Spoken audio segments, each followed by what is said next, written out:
మా తాత జేసీ ప్రభాకర్ రెడ్డి తాత పాపం రోజు ఇసుక దందా అని ఒకటే పట్టుకున్నాడు. అనంతపూర్లో తాడిపత్రిలో ఇసుక దందా నాకు తెలియకుండా దోచేస్తున్నారు టీడీపీ వాళ్ళకి సంబంధించిన వాళ్ళు. కాబట్టి టీడీపీ వాళ్ళైనా మాకు సంబంధించిన వాళ్ళే కాబట్టి నాకు తెలియకుండా మీరు ఇసుక దగ్గర 25 నుంచి 30 మంది నాకు తెలియకుండా ఇసుక దందా చేస్తున్నారు, ఇసుక దోచేస్తున్నారు. మీరు నా మనుషులు, మీరు నా కోసం ప్రాణాలు ఇచ్చేవాళ్ళు, మీరు నాకు అంటూ కూడా మళ్ళీ వాళ్ళని తిడుతూ వాళ్ళ పరువు తీస్తున్నాడు. నా కోసం మీరు నా కార్యకర్తలు నాకు తెలియకుండా ఇసుక అమ్ముకోవడం ఏంది, దోపిడీ చేస్తున్నారు ఇంత. కానీ ఎవరికి మున్సిపల్ కమిషనర్కి ఎవరికి కంప్లైంట్ చేసినా కూడా పట్టించుకోవడం లేదు. ఇష్టం వచ్చినట్లు దోచుకుంటున్నారు ఇసుక. మరి దీనిపైన చంద్రబాబు నాయుడు ప్రభుత్వం స్పందించాలి. చంద్రబాబు నాయుడు మరి యాక్షన్ తీసుకుంటారా లేదా, కంట్రోల్ చేయాలంటూ జేసీ ప్రభాకర్ రెడ్డి తాత పాపం మొట్టుకుంటున్నాడు. ఆయన ఏం మాట్లాడారు వినండి ఆయన మాటలోనే. పాపం తాత మాటలు కూడా తన కార్యకర్తలు తన మాట వినలేదంటే ఇంకా మనం అర్థం చేసుకోవాలి. కార్యకర్తలు ఇప్పుడు కూటమి ప్రభుత్వం వచ్చినాక చంద్రబాబు, నారా లోకేష్, పవన్ కళ్యాణ్ అండ చూసుకొని ఎలా రెచ్చిపోతున్నారో గ్రామాల్లో అనేది. నమస్కారం. నేను ఈరోజు మళ్ళీ ఇసుక గురించి చెప్తున్నా. మొత్తం తాడిపత్రి కాన్స్టిట్యున్సీలో ఒక 25 మందే ఇసుక దొలుకుండేది. వాళ్ళందరూ నాకు ఆప్తులు, 5 ఏళ్ళు నాతో పాటు కష్టపడిన వాళ్ళు.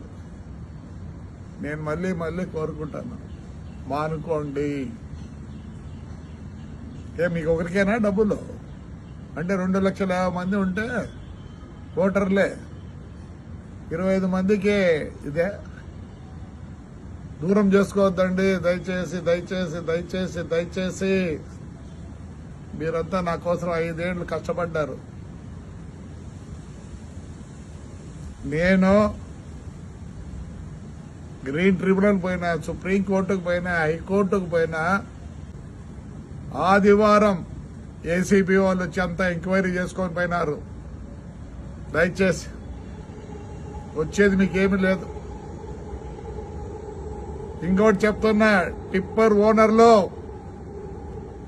ఓనర్లో మీ బండ్లు బయటికి రావు. ఎక్కడన్నా పోయి తోలుకోండి, నా కాన్స్టిట్యూన్సీలో తోలొద్దండి దయచేసి చెప్తున్నా. బాగలేదు.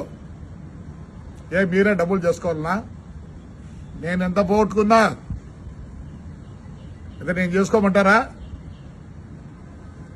నేను వచ్చిన తర్వాత చెప్తున్నా, మీరెందుకు తోలుకోవాలా, మీరెందుకు కావాలా? సరే, మున్సిపాలిటీ ద్వారా తోలిస్తాలండి, మున్సిపాలిటీ ద్వారా తోలిస్తా, దండిగా చేయొచ్చు పని. నేను ఒప్పుకోను. అందరు నాకు కావాల్సిన వాళ్ళే. ఇండ్లు కావాలంటే తోలుకోండి, ఇల్లు కట్టించుకున్నాను తోలుకోండి, ఎవరు వద్దనరు. మీరు తోలి మీరు డబ్బులు చేసుకోవాలి. ఎందుకు చేసుకోవాలి? నేను చేసుకుంటానండి, నేను చేసుకుంటా. పాపం మీరేమో అంత ఇదైనారనే. నాకు తెలుసు ఎవరే దొరుకుతున్నారో. దూరం అవుతారు. దూరం కావద్దండి, దయచేసి కావద్దండి. మీరు 5 ఏళ్ళు నా కోసం కష్టపడ్డారు. మీరు ప్రాణాలు ఇచ్చినారు నాకు. నేనే వేరే విధంగా మీకు చేయగలను. మానుకోండి. టిప్పర్ ఓనర్లో మీరు వచ్చి పోయినారని కెమెరాలో కనిపించింది. మీరు ఏడున్నా వదిలిపెట్టండి. టిప్పర్లు తెచ్చి వదలరు. టిప్పర్లో ఏమి చెప్పండి. ఏమి 25 మందికి అంత అవస్థ? బతకలేకున్నారా? ఒక పని చేద్దాండి, అంతా కలిసి మున్సిపాలిటీకి ఇద్దాం. మున్సిపాలిటీ అన్నా బాగుపడుతుంది. ప్రతిసాడ రోడ్లు వేద్దాం, ప్రతిసాడ ఈ పైప్ లైన్లు వేద్దాం, అన్ని చేస్తాం. దయచేసి అంతా మీరు నాకు ఆప్తులు, నాకు ప్రాణాలు ఇచ్చేవాళ్ళు. మానుకోండి. దూరం కావద్దండి. మీరే ఇన్ని రోజులు నన్ను కాపాడినారు.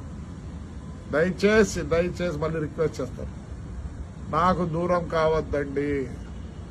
ఇసుక వలన దూరం కావద్దండి. మీరైనా షౌకర్లు కావాల్సిందే. 2,50,000 మంది ఓటర్లు ఉండే స్థలంలో 25 మంది షౌకర్లు కావాలా? ఎందుకు కావాలా? నేను నష్టపోయినా, నేను చేసుకుంటానట్టయితే నాకొద్దు. ఎంక్వైరీ జరుగుతుంది. నేను 5 ఏళ్ళు పోరాడినా. కావాలంటే పోయి పొప్పూరులో అడగండి, ఎంక్వైరీకి వచ్చినారు లేదో. ఇప్పుడు నెల్లూరులో చేస్తున్నారు. తాడిపత్రి కూడా ఎంక్వైరీకి హైకోర్టుకు పోయినా సుప్రీంకోర్టుకు పోయినా అన్ని పోయినా నేనే అట్లా అమ్మిస్తే మీరు చేస్తే ఎట్లా? చేయొద్దండి, చేయొద్దండి, చేయొద్దండి. దూరం కావద్దండి, దూరం కావద్దండి. మీరు నాకు కావాలా? మీకు నిజంగా కష్టం ఉంటే ఏదో వేరే ఆలోచిద్దాం. దయచేసి చేయొద్దండి.